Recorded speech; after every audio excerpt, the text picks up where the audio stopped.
Welcome, everyone, and thank you all for attending today's webinar, Fueling Elite Athletes, Why Third-Party Tested Supplements Are Non-Negotiable. Before we begin, let me first start by introducing your panelists for today. Your moderator today will be Andy Holmes, Business Development Manager for Informed, and he's joined in the booth today by Michelle Arent, Director of Olympic Sports Nutrition for the University of South Carolina. Before we begin, I just wanted to let you all know that we'll be opening the chat for a Q&A session at the end of the webinar. So if at any point during this webinar you guys have any questions you would like to ask, feel free to type those in the chat there. We'll be able to work through all of the questions at the end. This being said, we'd like to thank you all once again for coming out today, and I will now hand things off to Andy. Thanks, Zach. I really appreciate the opportunity to get together with my good friend Michelle. We were joking earlier that people want to listen to us talk, and we just kind of have really been friends for a long time. But Michelle, if you don't mind, can you tell everybody a little bit about yourself, maybe your background and things like that, and we can start that way. You are at the University of South Carolina. Maybe start there. Okay, yeah, thanks. I guess I'll start there and kind of go backwards maybe, or jump around a little bit. Yeah, whatever you want to do. Well, as Zach said, yes, I am the Director of Olympic Sports Performance Nutrition here at the University of South Carolina. So I oversee 18 of our 19 sports, and I'm directly responsible for 14 of those. So that's about 325 athletes. Yeah, it's a lot. I wouldn't do anything else, honestly. And everything that I have done in my life kind of brought me to this point. And so I grew up an athlete. I ran indoor track, outdoor track, cross country.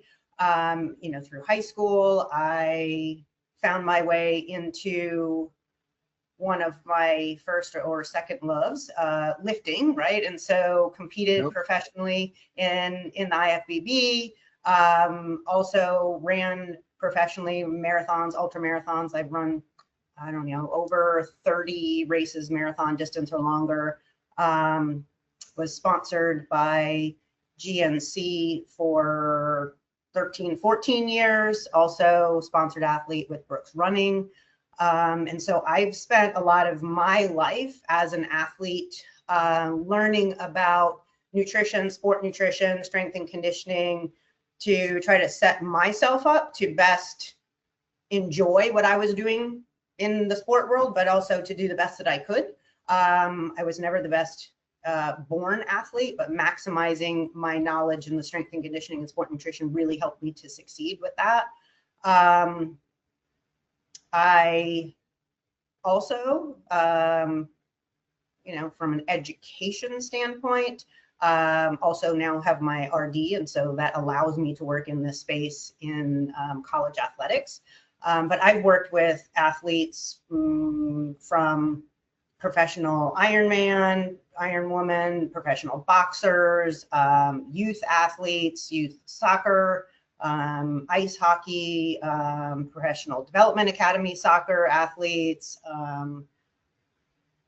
obviously collegiate athletes, and been doing that for, oh my goodness, over 20 years, we'll just say, over 20 years working in the strength and conditioning and sport nutrition world.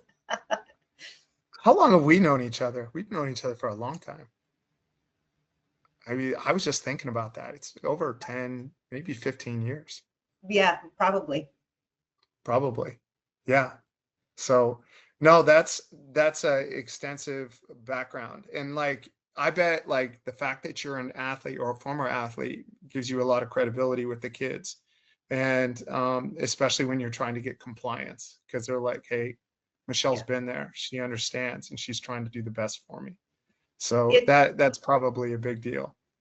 It's very helpful, but it also, I let all of my athletes know, hey, look, I'm not ever going to suggest anything that isn't going to be a win-win-win from the health, performance, and kind of overall how we feel in our skin space.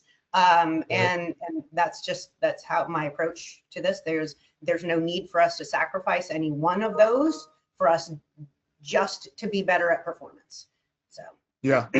How are the teams at the University of South Carolina doing? You guys are starting basketball today, aren't you?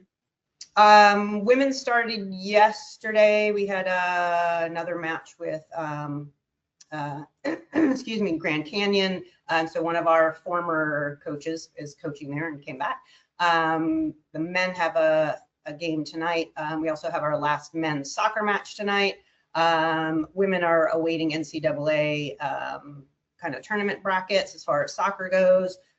Cross country just wrapped up SECs, placed third. So that was the first time in history for that. Yep, they're doing really well. Our equestrian team is doing very well. Women's swim is also doing very well. So baseball had some scrimmages and tennis has some tournaments. So we've got a lot going on, we'll just say. Yeah, with all those athletes, 350 athletes, I bet you don't have any time. But let's kind of dive in. Like, tell me a little bit about what's the state of college athletics when it comes to banned substances, and where do you kind of see that going? What are some of the biggest risks, and what do you see as some of the biggest issues that you face as a dietitian? That is a great question.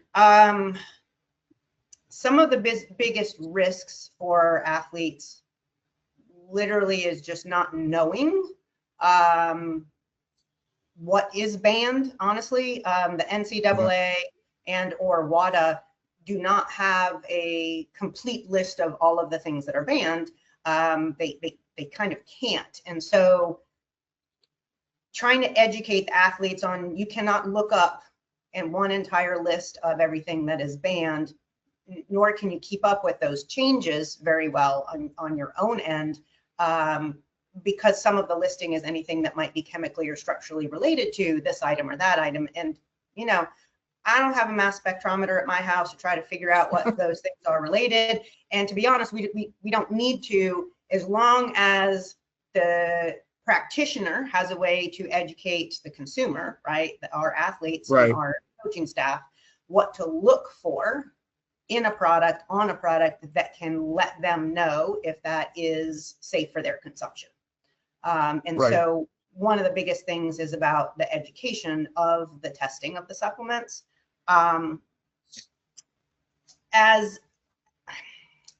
Sometimes this is a tough space as a dietitian. A lot of times we hear, food first, and there's a lot of fear around supplements. Having grown up in the sport nutrition world and being a sponsored athlete with a supplement company, I don't have that fear, and I don't subscribe to sharing that fear with individuals. And so the education side is crucial, because supplements can be very, very helpful when they are appropriate for the need. And having practitioners that can effectively communicate how to find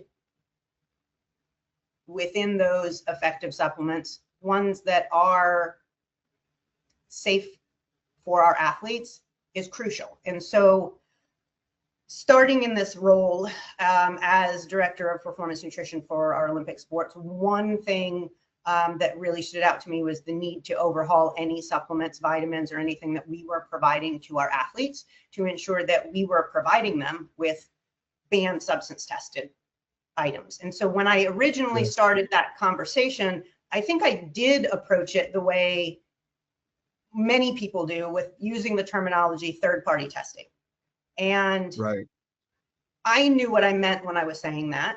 And what I would hear is individuals would parrot back to me, okay, but this says third-party tested. And I said, now I'm part of the problem in the way that I was communicating what I wanted from my athletes. I needed to change my verbiage around that, because what I really meant was banned substance testing. And so I've changed the communications across our university to not list, are your supplements third-party tested? I say, are your supplements banned substance tested? And that makes the communication more clear about what I'm actually looking for and what those athletes should actually look for. There are a lot of online companies and or advertisements for other products that do say this is third-party tested. And so then my athletes will ask me, hey, this says third-party tested, is this okay? And I say, no. Does it have one of the logos that indicates banned substance testing? And they'll say no. I said, okay, then the answer is no. We need to find one that has that. Yes. And like, I guess one thing is, to pair it off that is like, how long have you been familiar with like informed sport, informed choice, the banned substance testing? I mean, was this something that you knew about when you were an athlete, or we've known each other for a very long time, but like, how long did you know this was an issue, and how long have you been familiar with informed sport and informed choice? That's a great question. I honestly would say that goes way back to my GNC days. And knowing which supplements were kind of allowable or admissible for those athletes to be consuming. And, those boundaries have changed a little bit as far as what can be provided by a university to an athlete. So within the NCAA rules and regulations.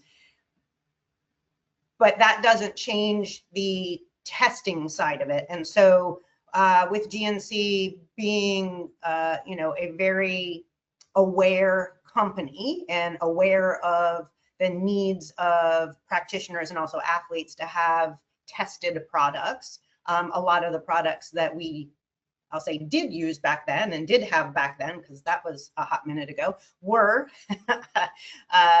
some of those tested products and still are today. So I would say, gosh, probably as long as I've known you or longer, Andy. Yeah. Well, like the thing is, what's a lot of people don't understand is like, you're kind of you're responsible for all these kids. Mm-hmm. And so what you suggest and based upon your recommendations is what they're going to take, or the university is going to bring in to give to these athletes. And so there's a lot of responsibility, not only taking care of 350 kids, like basically herding stray cats everywhere, but like you're trying to get them to comply, and you can't control them when they leave. And so really that education aspect is huge. And so, there's a lot riding on your shoulders with the, the recommendations you make. So, to us, we try to convey that sense of trust, where someone like you can be like, all right, it's informed sport, it's informed choice, I can get behind this. And so that's something that, we try to do. And, we're always trying to work, and you and I've talked, and we've taken, a lot of advice you've given me, and we've applied that and tried to make the program better. We're always listening. Like, how do we try to get this program better? How do we try to get the message out? Do you think that, like, with the explosion of sports supplements here in the United States and really around the world, but like mostly here in collegiate, do you think these athletes are targeted more? I know we have things like NIL and things like that. Do you think they're targeted more for that? And like, maybe almost, I don't want to say like they just kind of, oh, you're a drug tested athlete, all our stuff's fine, don't worry about it. It's, Yeah. You bring up a great point as far as like with NIL, and it's a great opportunity for our athletes to have other income also, and to help them kind of learn a business side of things. On the flip side, you do have some individuals who may have products that are just trying to get some marketing, and may tell athletes, oh, it's fine, oh, it's just an electrolyte thing, or it's just this, it doesn't need to be tested.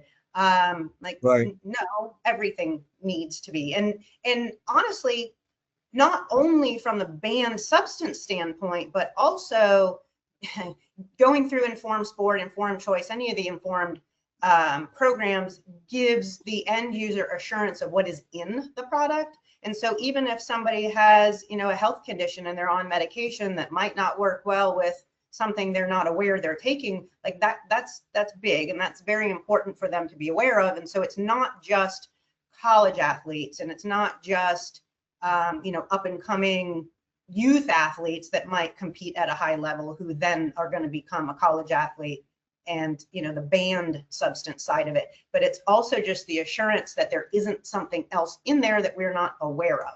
And so from across all populations, just understanding that gives us assurance of what's in the product. And I got to be honest, Andy, I know you and I have talked about this before.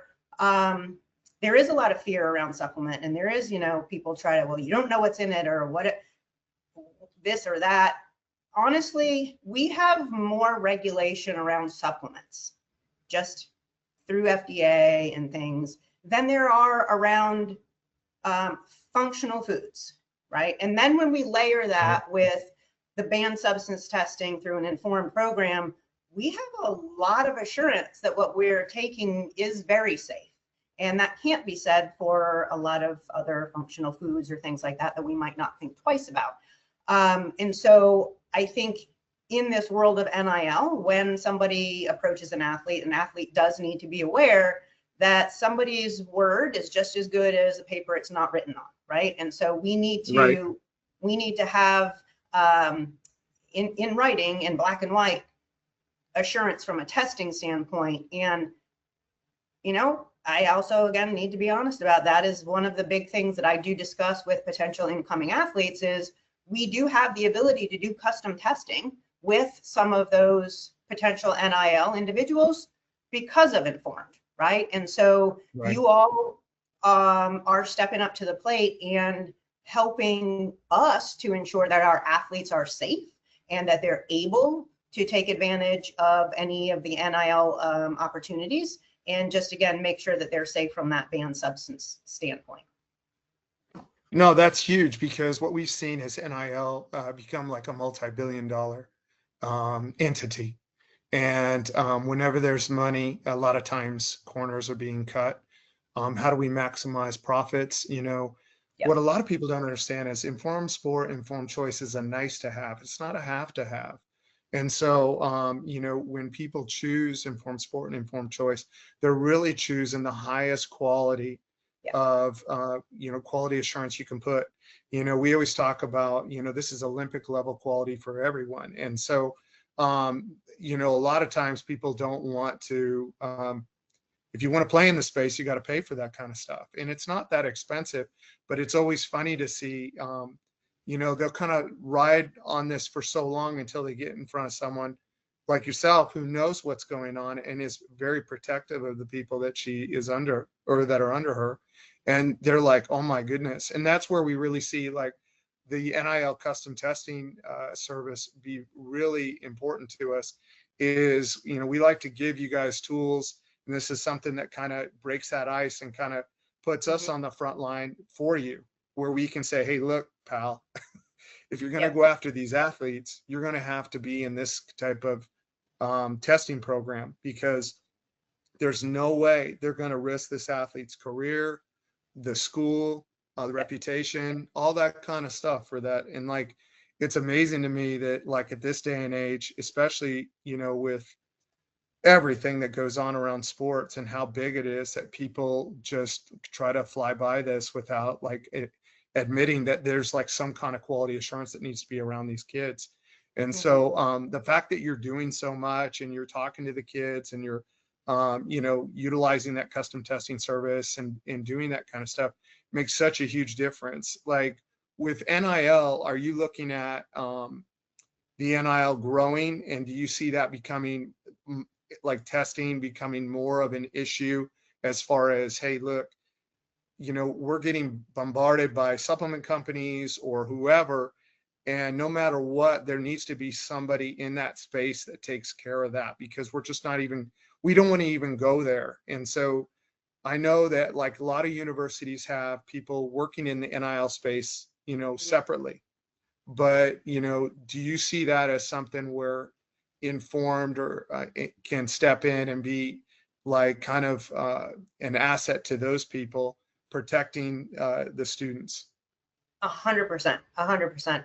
And I've already had conversations with the folks here that are working in that NIL space and have, begun that, I'll say the education side of the need, because if they aren't, NIL could be anything, right? It could deal with anything. Yeah. It doesn't just live in the supplement space. And so what we end up with as far as individuals kind of navigating the NIL space are individuals who are not familiar with the supplement industry. And so they don't know that this is even a need or a thing. And so that kind of was the first conversation of just bringing that up and saying, this is a need and this is why we need to manage these pieces so that we don't put our athletes at risk.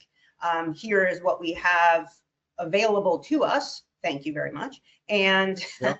And ensuring that those conversations kind of start in that place. If an athlete does contact them or a company contacts them around a supplement conversation, that it needs to be one that is tested. And if they aren't currently, here's what we will require of them to assure safety for our athlete. And so I think that's a huge space for growing the conversation and understanding of the banned substance testing, and for LGC to really do a service for the community, because it's the health and the safety of our athletes who then leave college and become hopefully athletes outside. And so then we're growing the safety of the country, honestly. And okay, not just the country, because we do have a lot of international students, but also students that will compete at high levels. And so they need to have something that can assure safety in the international space. And you're the only ones that can do that, actually. Yeah. And that's something I think a lot of people here, especially in North America, don't realize, is that we are the world's largest third-party anti-doping certification.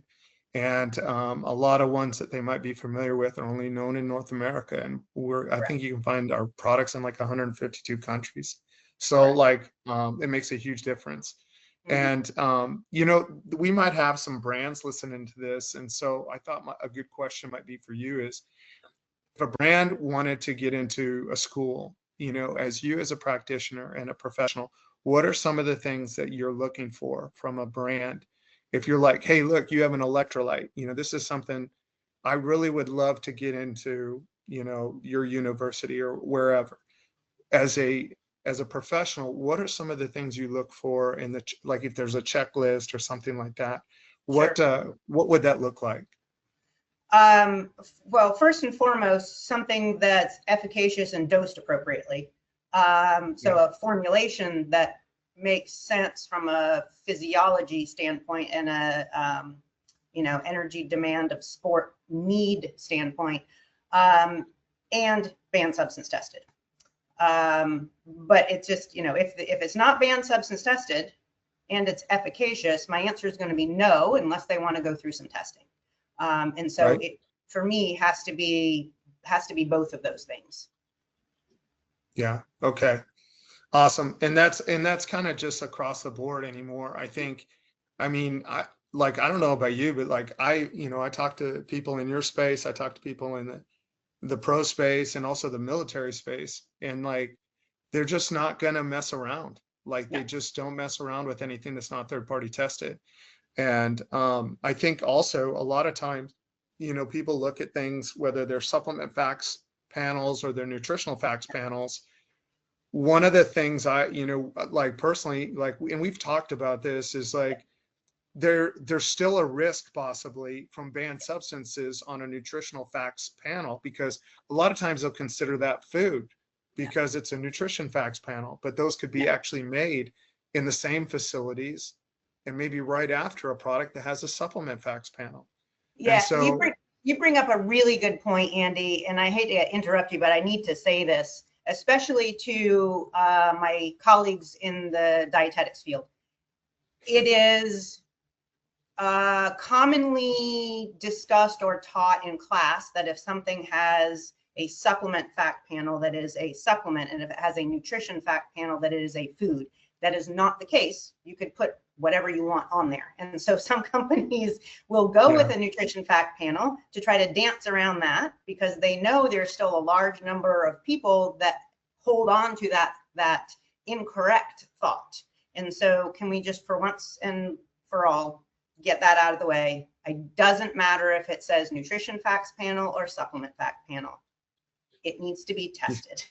Okay. You can have a supplement that has a nutrition fact panel on it, unless it's broccoli or beef or something that was born a certain way. Okay.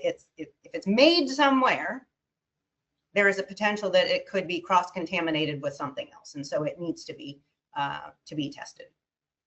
Yeah, definitely. And that's one thing that, I remember getting in, not an argument or anything, but like just having a discussion with a dietitian. I said, hey, let me show you this. And I showed him whey protein, straight whey protein. I said, yeah, supplement facts panel. Yeah, okay. Needs to be banned substance tested. Yep. And then I went to a very popular bar that had also protein, and I showed their protein, and it was nutrition facts panel. I go, what's the difference? Yep. This is still whey protein. And I go, they just decided to put nutrition facts panel on there. And, they said, hey, we're a food. We don't have to get banned substance tested. And what's funny is like, I'm like, good luck, with that. So, but no, these are all really points, I think. And, we're trying to kind of partner with the NCAA and with individual schools as much as possible. I think you're in the SEC, which a lot of people consider the creme de la creme of the NCAA. And so NIL opportunities happen a lot more with your athletes just because of the quality of athletes you're pushing out. And, in my like humble opinion, I think NIL is just going to grow. I mean, it's already, a couple $1 billion business, and it's just going to grow because the grab for these athletes to get them to come to your school is growing. And so, I think there's a place for banned substance testing around, anything that's consumed by an athlete because the risk is too big. And so, that being said, I think, we're really lucky to be able to work with people like yourself and also the University of South Carolina. And when I was out there, I had such a great time. I mean, what a great institution. And everybody was so kind. So I tell everybody about it. So it was one of the highlights of that year. So I think we're going to do some question and answers here. I think we might have some from the people who are listening. So let me see if Zach's around, and we're going to kind of like get those questions. Perfect. Thank you, Andy, for bringing that up. So yes, that being said, we've had the questions section open here for you guys throughout the webinar. If any of you have come up with any questions so far, feel free to type those in there. We will ask them super quick for Michelle and Andy, but we did get a few questions sent over prior to the webinar from some of the attendees that we wanted to make sure were asked today. So just to go through those super quick, first question will be for you, Michelle. So this may relate a bit to the banned substance tested versus third-party tested portion that you talked about earlier. But one question we received prior to the webinar was whether there's a specific portion of the testing process that gives you confidence to endorse tested products in your department. Is it specifically just the banned substance tested versus third-party? Are there other factors at play? Yeah, that's a great question. And it is important, again, banned substance testing is third-party testing, but third-party testing is not banned substance testing. The only thing that is banned substance testing is something that says banned substance testing. What I love about the informed group and those testings is that those do encompass a lot of other things that companies try to promote when they say they are third-party tested, right? And so a lot of times it's, heavy metal testing or something like that. That's already encompassed and included in what you're doing, right? We're not going to be considered to go to the next level without those pieces. And so the crucial piece for me is that banned substance stamp logo from the informed group, because it assures me of a lot of the other testing that some companies are trying to hang their hat on. Perfect. And in addition to that, so are there any, or in the overarching area of sports nutritional supplements, are there any specific changes you're hoping to see over the next few years across U.S. sports? That is a great question. And I think this kind of ties back to a little bit what we were just talking about. And it's the, how do I want to say this? The discussions that are had in some other spaces in support staff. So I'll say sports medicine, athletic training, and kind of risk assessment for supplements or medications. Sometimes the platforms that are used to assess those risks don't consider if something is a banned substance tested product or not. So say, for instance, creatine. My goodness, the research behind creatine is long and deep, and it's very helpful for a lot of things. In the supplement world, a lot of times it gets kind of put in the space of, I'm doing air quotes here, muscle building. And so some of these other platforms that are used for risk assessment might give it an increased risk of being contaminated because it is a, quote, muscle building supplement.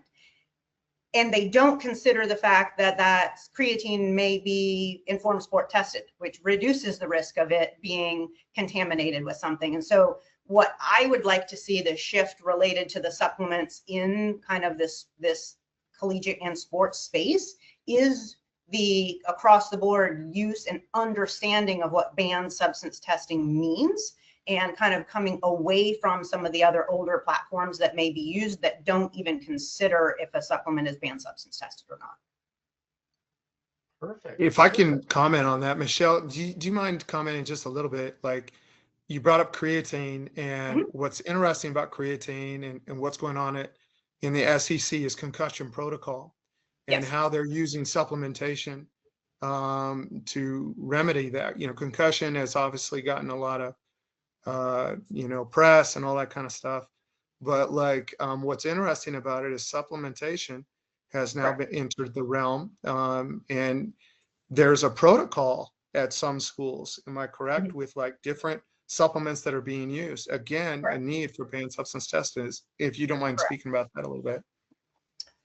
Yes, and so research again is pretty consistent and clear with the benefits of creatine for kind of neuroprotection, but also as a kind of medical nutrition therapy treatment side for concussion, that along with some omega-3s. And so it's very important for us to have assurance that we do have access to those products that are banned substance tested, so that we can be providing those to the athletes when necessary for medical treatment of those. Awesome. Perfect. And then we did also just get one more quick question from the chat over here. And Andy, I'm going to start by sending this over to Michelle, but maybe I'll send it back to you afterwards for more of a internal response as well. But Michelle, from your current perspective as a outsider from the actual testing side of things, when you are looking at certain products or recommending certain products, we have a question from Brandon, actually in South Africa. So on the other side of the world from us, how would you say that seeing informed sport versus informed choice on a product differs from seeing, a different certification platform, maybe one that's, more recognizable in the US or anything like that? How does that differ when you see it on various brands in your eyes? That's a great question. And from my practitioner view and kind of how I'm explaining that to my coaches and my athletes is we've got informed sport, we've got informed choice. When you see informed sport, 100% every batch of everything has been tested. You don't need to double check any of the lot numbers anywhere. You just know 100% everything's been tested.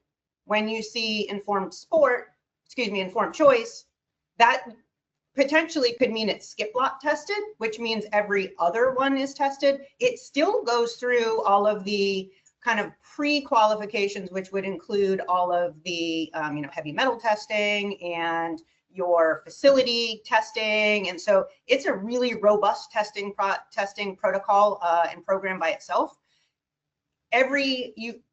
From a sitting in the college director athlete standpoint, yes, we would probably still want to double check the lot numbers, but I also have assurance in knowing that there is blind testing going on with those informed choice products. And so I don't want to say you all, like you specifically, Andy or Zach, but individuals at Informed are going out to the brick and mortar stores and buying those off the shelves and then testing them. And so that's something that maybe another certification doesn't have. The other certifications, there is no transparency upon looking at that logo. I don't know if it means every lot is tested. I don't know if it means every other lot. I don't know if it means only one lot that's sold to this one school is tested. And so I have to go to the website and look it up and compare it to the lot number of what I have purchased.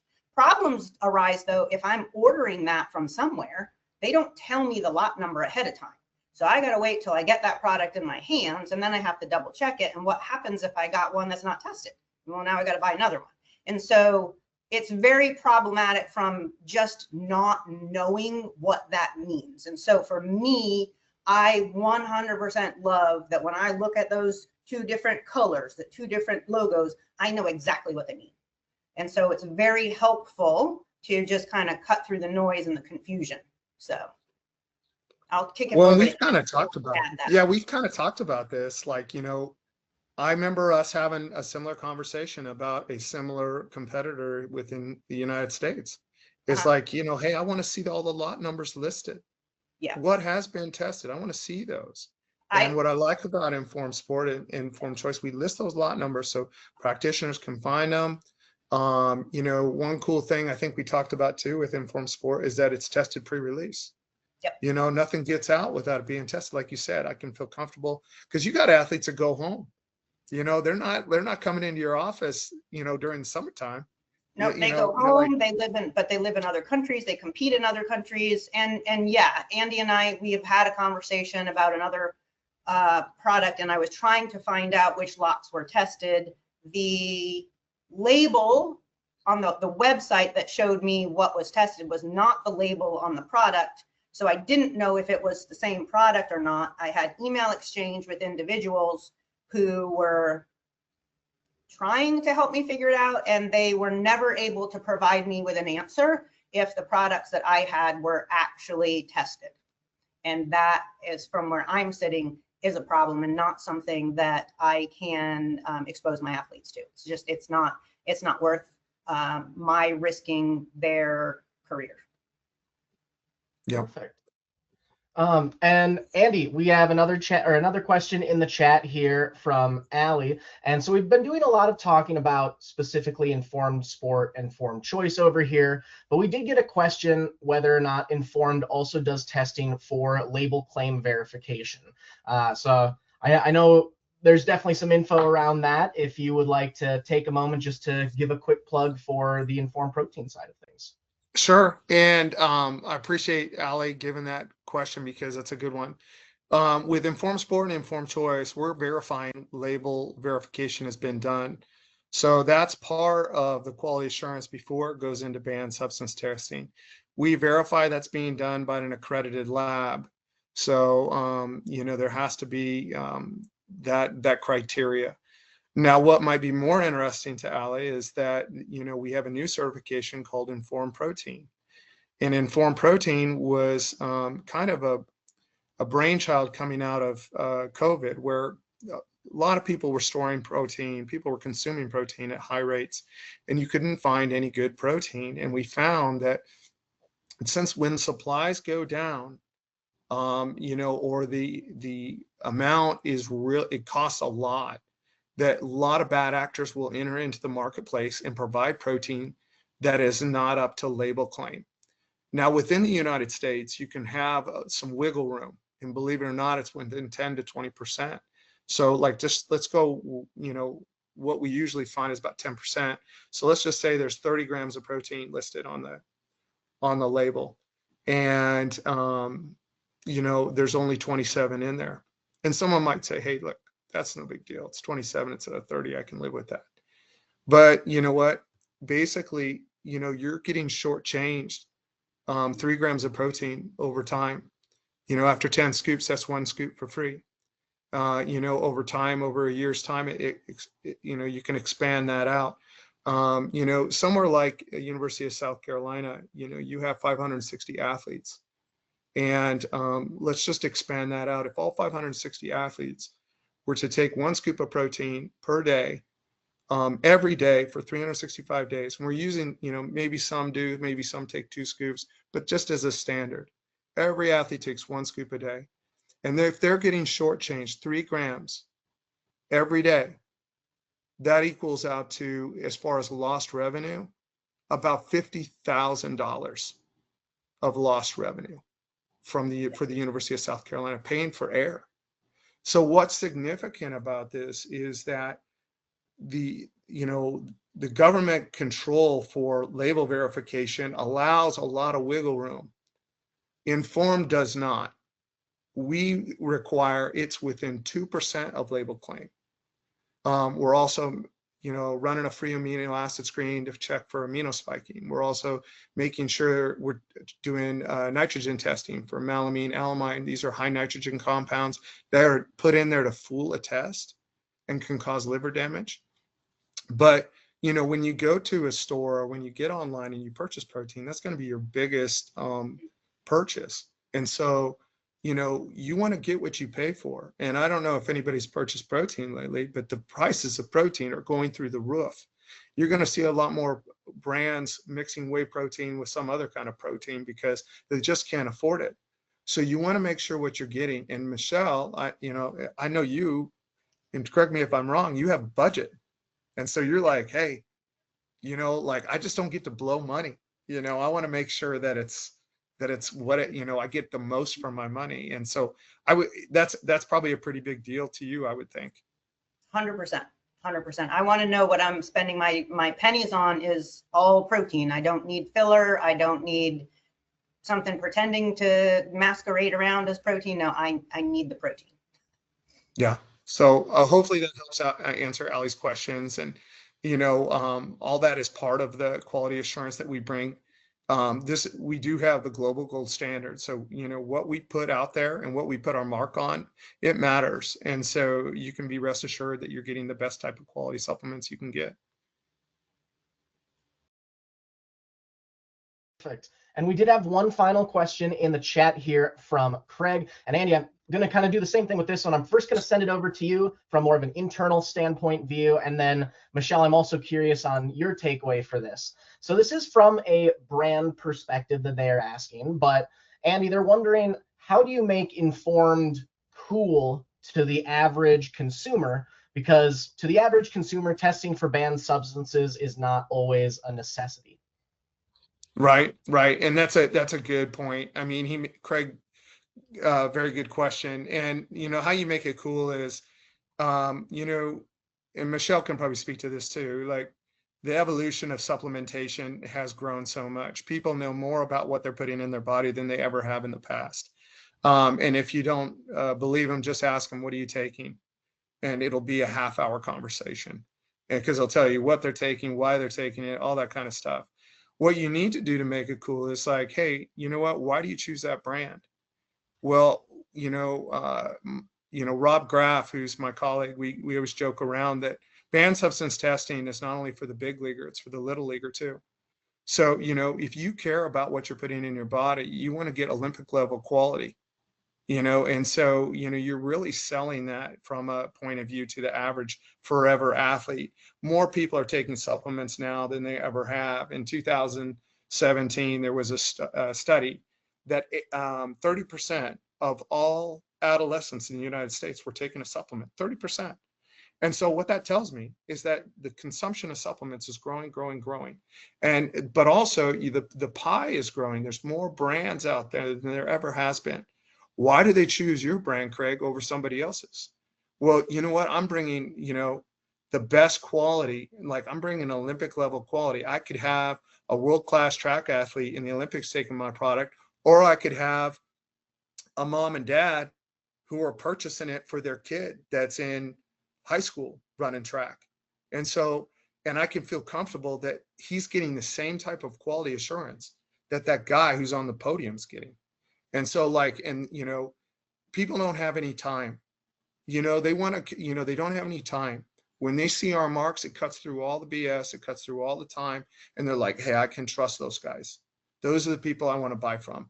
And so it kind of cuts through the fog of all the different brands that are out there. And like, maybe now I have 10 brands to choose from instead of 100. And so I think those are ways to kind of market that from a brand's perspective, is that you're bringing that type of quality assurance, which, you know, if they're taking supplements, they're taking it for a reason, and they want to be told they've done a good job in their due diligence since they spent their money on something worthwhile. I had not to go on and on about this, but I had a guy selling a protein, and we were going through the program, and it was informed choice. And he goes, listen, man, he goes, you know, my customers are like soccer moms. You know, I don't know if any banned substance testing.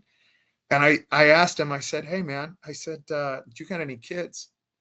And he said, yeah. I goes, I got a 9-year-old and an 11-year-old. And I go, do they play sports? And he goes, yeah, they play soccer. And I go, do they eat everything? Do they?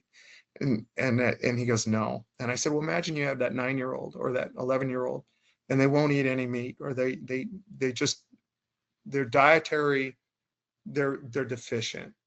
And so the pediatrician says, hey, maybe you should try some protein, get some protein into them. Now, you know, so you're making this quote chocolate milk out of chocolate protein, and you're giving them, you know, 10 or 20 grams of protein a day through that. Now, would you care if you were giving your 9 or 11-year-old little girl something that's been tested for steroids and methamphetamine compounds? Or are you going to buy the cheapest thing out there? You know, you're going to care. So, you know, the fact that we care, and, you know, is something that you can pass on to people you care about. And that's what Michelle does every day too. So like, you know, that's kind of a play on that, but like, it really does matter. And so that's kind of how I would answer that question. Perfect. And then Michelle, over to you as well. So, I mean, when you're talking with your student athletes about, you know, the certifications that are on various supplements, are you mostly focusing in on the banned substance testing side of things, or are there, you know, other areas as well that you guys are focusing on? That's a great question. I actually have a little sign that I've put up in most of the weight rooms and the athletic training rooms, and it is, are your supplements banned substance tested? If the answer is no, then the answer is no. And so I let them know, like, I'm not anti-supplement. Like I said, I was sponsored by GNC for a really long time, and supplements can be very helpful. But if they are not banned substance tested, the answer is just flat out no. Let's find you one that is, right? First of all, like, what do you want it for? So we make sure we get the right one. But if it is not banned substance tested, the answer is just flat no. And so 100%, that is first and foremost, because that is the biggest thing. Perfect. Awesome. All right. Well, that has gone through, or we have officially gone through all of the questions we had in the Q&A today. So first off, I'd just like to thank everyone who attended today for joining us for this webinar. And before we close things off for the day, Michelle, Andy, just wanted to see, you know, if there's any parting remarks that you'd like to leave us with before we finish off for the day. I just want to say thank you for having us, for me and you having me, and thank you for giving a platform for this conversation. I don't think enough practitioners are aware of the need for that banned substance testing, and unfortunately still kind of use the verbiage of third-party testing, which again could be heavy metal testing, or it could be something, but it is not banned substance testing. And so we need to change the conversation around that. We need to make sure that we're using that terminology. And I think this gives us that platform to kind of start spreading that wide. So thank you.